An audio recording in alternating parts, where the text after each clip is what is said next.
ఐరావణుని యొక్క రాజ్య పరిపాలన యందు. ఇలా ఉండగా ఒకప్పుడు రామచంద్రమూర్తి సముద్రానికి సేతువు కట్టి లంకాపట్టణాన్ని చేరుకుని సీతమ్మ తల్లిని తిరిగి పొందడం కోసమని రావణాసురుడితో యుద్ధం చేయడానికి సంకల్పించినటువంటి రోజులలో రామచంద్రమూర్తిని లక్ష్మణస్వామిని అపహరించి తీసుకుని వెళ్ళిపోయి కీడు తెలపెట్టడం తనకి సాధ్యం కావడం లేదని నిశ్చయానికి వచ్చినటువంటి దురాత్ముడైనటువంటి రావణాసురుడు తన బంధువు మేనమామ అయినటువంటి మైరావణుణ్ణి ఆశ్రయించి ఎలాగైనా సరే రామలక్ష్మణుల్ని అపహరించి తీసుకుని వెళ్ళి నిర్జించమని కోరాడు.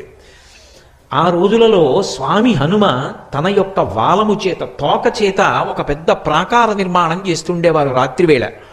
అందులో వానర సైన్యం అంతా పడుకునేది. ఆయన తన తోకనే ప్రాకారంగా పెట్టి ఉండేవారు. ఆ తోక దాటి వెళ్ళడం లోపలికి ఎవరికి సాధ్యమయ్యేది కాదు. ఈ వార్త మైరావణుడికి వెళ్ళింది. రామలక్ష్మణుల్ని అపహరించాలి. ఎలా అపహరించడం ఆలోచన చేశాడు.